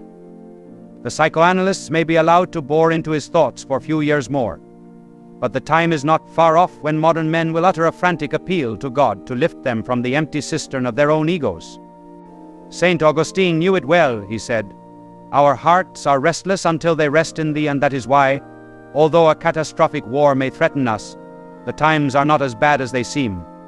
Modern man has not yet returned to God, but he has at least returned to himself. Later he will surpass and transcend himself with God's grace, which he is seeking. Even now, no one ever looked for something unless he knew that it existed. Today the frustrated soul is looking for God, as for the memory of a name he used to know. The difference between those who have found God in faith and those who are still seeking Him is like the difference between a wife, happy in the enjoyment of her husband's companionship, and a young girl wondering if she will ever find a husband, and perhaps trying to attract men by the wrong approach. Those who search for pleasure, fame, and wealth are all seeking the infinite, but the seekers are still on the outskirts of the eternal city. Those with faith have penetrated to their real home within the infinite and have found the peace which the world cannot give. As one can see a figure far off and not yet recognize him as a long-lost friend, so one can sense the need of the infinite and desire the endless ecstasy of love, but not yet know that it is God. It makes no difference how wicked a soul may be. There is no one subjecting himself to illicit pleasures who does not have a consciousness of his subjection and his slavery. Perhaps that is why alcoholics are often liars.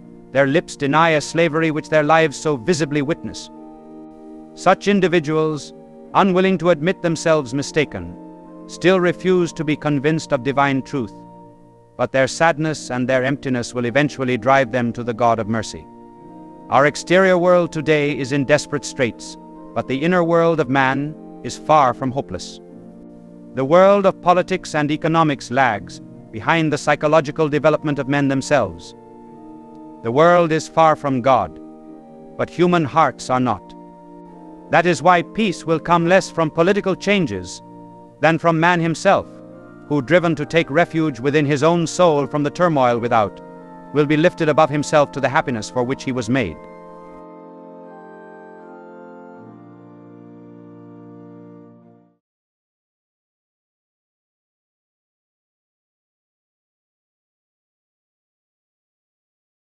This week we received probably the prime compliment of all. A lady in great seriousness told me that her dog always refused to leave the room while I was on television. My program is probably the only one on television that has gone to the dogs. I understand that the dog was a St. Bernard. He's giving up his liquor license for Lent.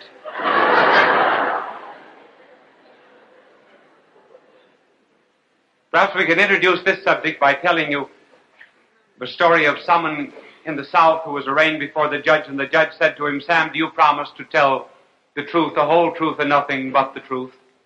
And he says, "Judge, if you're going to put me under those limitations, I haven't a word to say." And so there are people who believe there are no limitations, that the philosophy of self-expression is always right, and that repression of any kind, asceticism, self-denial, mortification, all of these things end in a frustration of personality. Now, because the philosophy of self-expression is so very general in our land, may we analyze it and ask, is self-expression always right? In order to answer the question, one must begin by making a distinction. Now, self-expression can refer to one of two things. It can refer to something, for example, that is simple, or it can refer to something that is complex. A thing is simple, for example, when it produces only one effect. It is complex when it produces many effects. Now, self-expression is always right when it refers to something simple. For example, a bedbug has a perfect right to self-expression. So has a flea. So has fire, so has water, so has ice. When you get into something that is complex, and therefore capable of producing several effects, well, self-expression may not always be right. It may sometimes be wrong. Now, let us take some examples of complex things. For example, is a locomotive more self-expressive when it is on the track or when it is off the track? Is a razor more self-expressive when it shaves the beard or when it cuts the face? Or take a cold, a common cold. Now, many people have colds, and you are asked, "How is your cold?" You say, "Oh, my cold is terrible." No, the cold is a cold may not be terrible. The cold is a cold may be very good. You may be terrible as a result of the cold. Because inasmuch as you have the cold now, we're dealing with a certain amount of complexity. And I can imagine very well a doctor being called in, and you say, "Doctor, will you please care for me?" And the doctor says, "You know, as I examine your flu germs, I want to tell you that you have a particularly fine culture of germs. I do not believe that in my life I have ever seen germs in better and more complete development than they are in you. And being a scientist, I am in favor of self-expression. I therefore am going to develop this flu within you in order to study all of the effects. Oh, I know that you want me to cure you. You say that your health is more important. Now that means I have to repress these germs. Do you realize that? As regards your health being more important, well, Einstein says everything is relative. It's purely a question of relativity. For my part, I'm going to express my love of germs. Is it really that simple? Was the doctor right in being that self-expressive? Or were you right in insisting on your health? Now, inasmuch as we are dealing, therefore, with something complex, because we are dealing with man's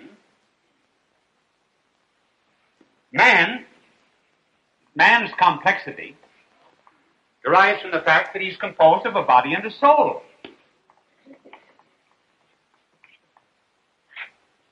Matter and spirit. And the two do not always get along together. They may sometimes get along together like many a husband and a wife in a home. Not so well. And if you concentrate all the time on the body, well, the soul may suffer. If you concentrate all the time on the soul, the body itself may suffer. For example, have you ever in your life known an athlete, a great athlete, who was also a specialist in mathematical calculus? Have you ever known, for example, a man who became an expert in Hittite civilization? Whoever won the American Open Golf Championship? I heard of a college, incidentally, that next year was going to have 3 football teams. One for offense, the other for defense, and the third to attend classes.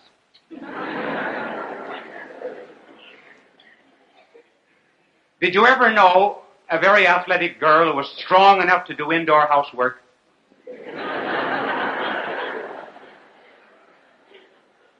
Benjamin Franklin said he knew a man who developed his mind so very much that he knew the name of a horse in 9 languages, but he bought a cow to ride.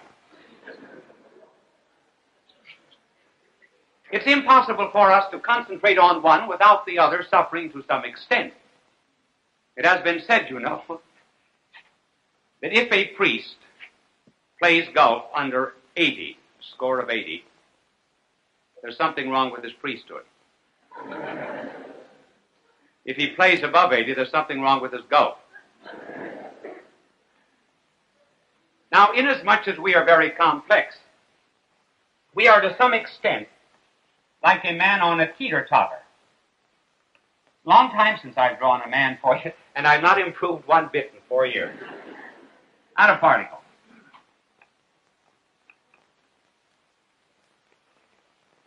Now it happens that when, for example, a man represses his love of self, that his sense of solidarity and community goes up. Many a wife has said, for example, of a drinking husband, he's so wonderful when he doesn't drink. So if he represses drink, there's an elevation of his home life. Take, for example, going to a picnic. If you repress the ants, you've got a good picnic. Who was it that said, denied that ants were the busiest creatures in the world and the hardest workers? He said they weren't hard workers at all because he always saw them at picnics.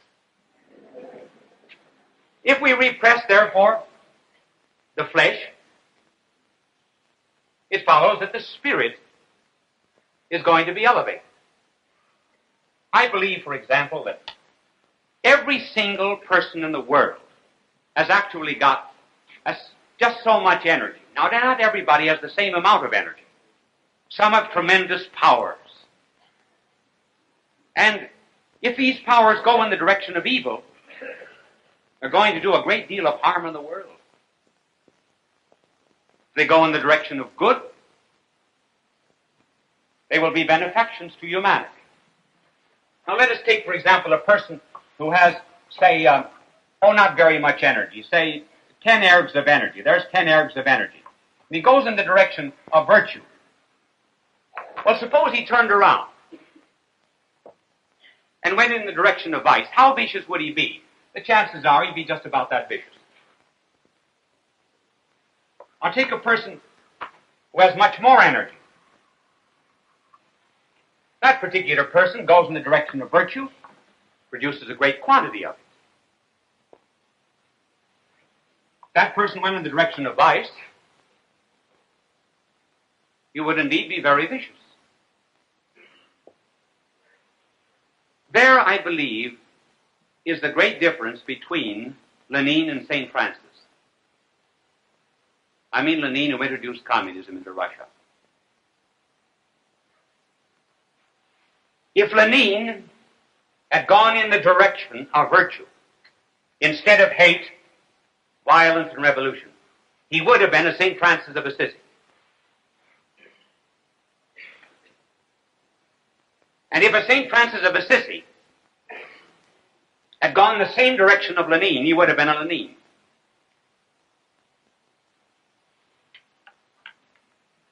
Almighty God can deal with people who have a great deal of force and passion. That was one of the reasons, I think, why he loved Paul. Paul could hate. Not simply because Paul could hate, he had a tremendous capacity for love. The passion of Mary Magdalene was never killed. The passion of Mary Magdalene was just simply turned into another direction. And very fittingly, therefore, she's been called the 13th apostle. The 13th apostle simply because she has done so very much good by turning all of this energy around. The little flower, now the little flower is not LaGuardia.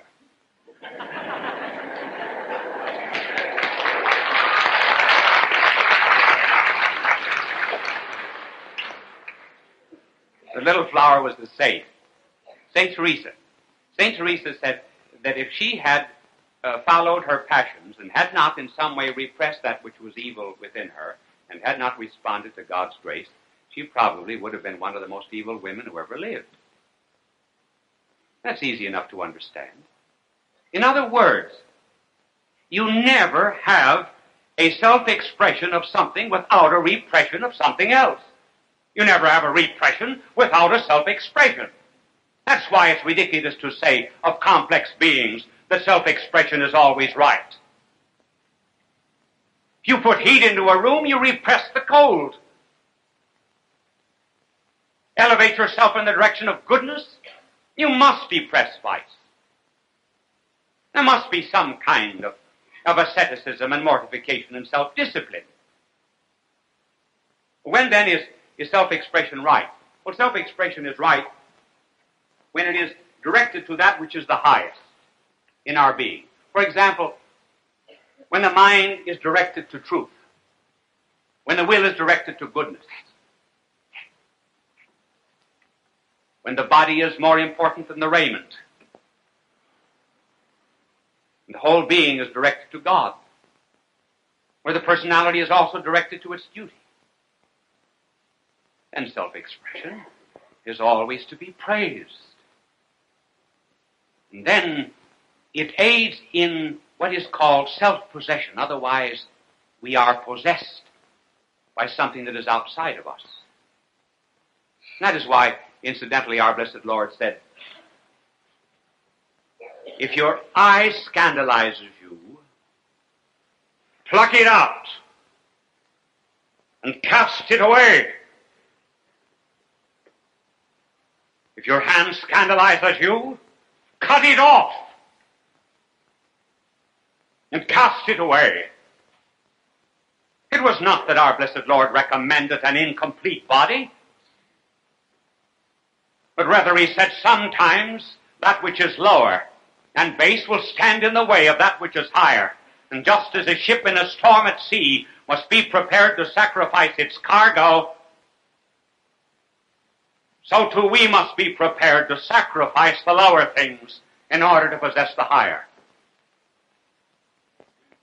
That is why all of our games are made of obstacles. Do you not think it would be far much easier, for example, for a pole vaulter to run under the pole instead of going over it on a pole?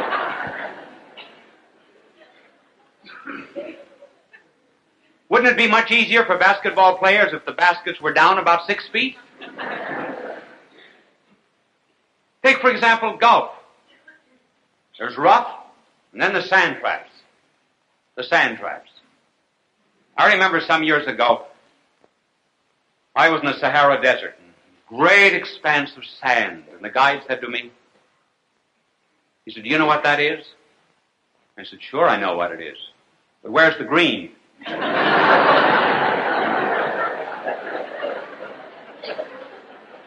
That was the only part of the golf course I knew.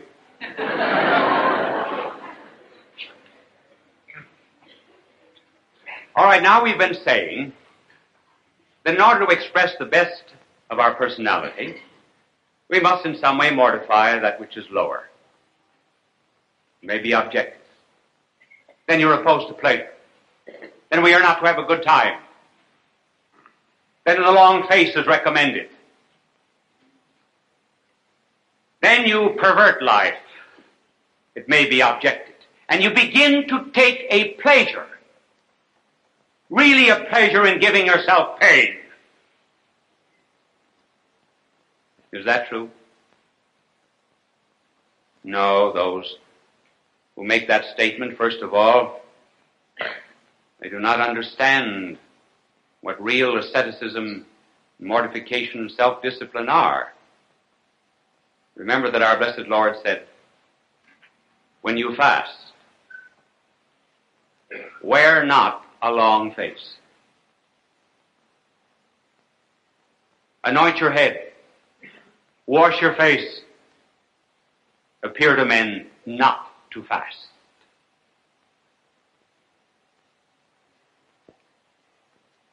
It is also worth observing, and this is interesting. Suppose I just ask you the question. Can you ever recall in the gospel where our blessed Lord ever sang?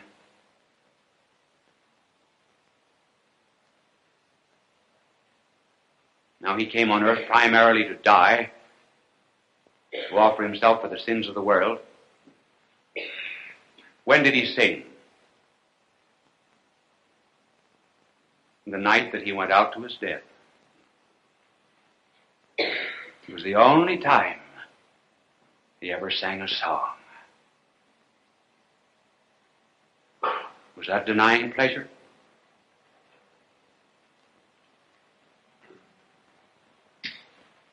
Christian asceticism is not the same as the Oriental asceticism that sits on spikes and walks on fire. Why? Because that type of asceticism considers mortification and pain as an end in itself. It is not an end in itself. And if you make it an end in itself, you are perverting it. God takes no glory in pain as pain. And mortification as mortification. What is the inspiration of it then, if it is not just the seeking of self-restraint for the purposes of self-restraint? Well, the reason for all asceticism and mortification is love. Love. What a man loves is always the measure of his happiness. No man ever made an affirmation of love without at the same time making a negation of something else. When we love something, we are willing to dispense with all that stands in the way of that which we love. That is why, for example, a man who loves vice cannot bear the talk of religion. His love is elsewhere. The man who loves virtue, repelled by vice. See how many lives are changed when a new love comes into them. For example, a baby in a home. Look at all the sacrifice a baby inspires. Mother and father, the husband and wife would certainly never get up at 3 o'clock in the morning just for the fun of it.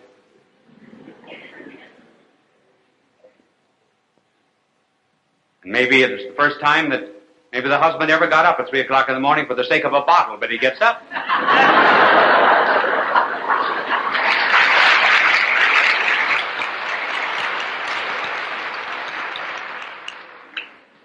Then they stay at home at nights. They deny themselves certain clothes and even food in order that this new life of theirs may prosper. was love that inspired the sacrifice. When a man loves a woman, he gives her a ring of gold. Why?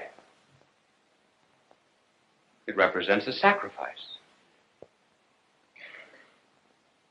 The day that men forget that love is synonymous with sacrifice, they will ask, what kind of a cruel and ruthless creature was that woman to have asked for a ring of gold instead of tin? It's the day that men forget that love is synonymous with sacrifice, they will ask, what kind of a God is it that asks for mortification and self-denial? When young people are in love, one will ask the other, do you like me in red? Maybe the girl will say to the boy will say to the girl, how do you like my hair? Do you like it when I have my hair standing on end like frills upon the fretful porcupine? Would you rather have my hair brushed back? Why? Simply because one wishes to satisfy love. Now take, for example, like dieting and fasting. What's the difference between dieting and fasting? You lose 20 pounds either way. Materially, there's no difference. You diet simply because you love your body. You fast because you love your soul. That's the only difference. The only way, therefore, we can show love of God is simply by getting rid of those things that weigh us down and prevent the flight to God. Why not, therefore, for example, in season of Lent rolls around, we'll give up the cocktail. Send me the 50 cents now, send it to the poor of India. That's a good idea. Give up one package of cigarettes. Give up one package of cigarettes a week. Send me the 25 cents now, send it to 80,000 of our lepers that we're caring for. Just give up one movie a week. Now send it to some of the refugees in Vietnam. And then you'll show a certain amount of love. This is the world problem, actually. I'm making it very simple. But the difference between the civilization of the West and the civilization of the East is this. This is our Western civilization. We have a love without sacrifice, without self-restraint, without any mortification. Communism, on the contrary, is a sacrifice without love. A love without sacrifice is what? A love without sacrifice is sentimentalism, romanticism. It is softness. It is the rotting of our nation.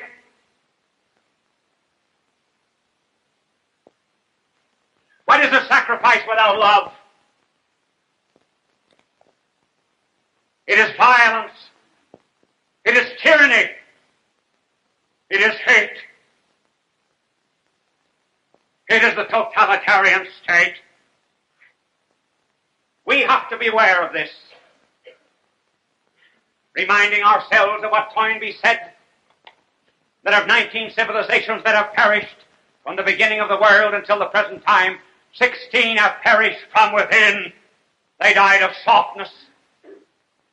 It could very well be that in a struggle just on the natural order alone, that Russia might be stronger because it believes in discipline, believes in sacrifice, believes in a certain amount of negation, self-negation in order to attain its ends.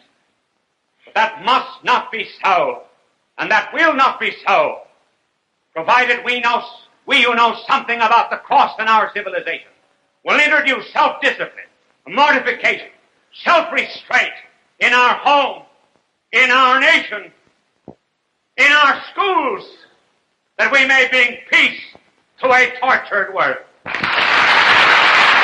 Bye now, and God love you.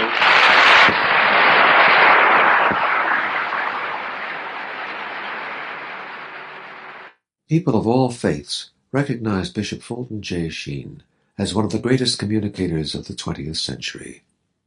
He was born in El Paso, Illinois, in May of 1896. As a young boy, he knew he wanted to be a priest. He served as an altar boy at St. Mary's Cathedral in Peoria, Illinois. At St. Viator College, his education and debating skills taught him the skills he used throughout his life. His unique ability at being natural and at ease in front of any audience was noted early in his ministry. He was ordained in 1919 and went on to become one of the best-known and greatly loved priests in church history. He wrote 96 books and hundreds of articles and columns.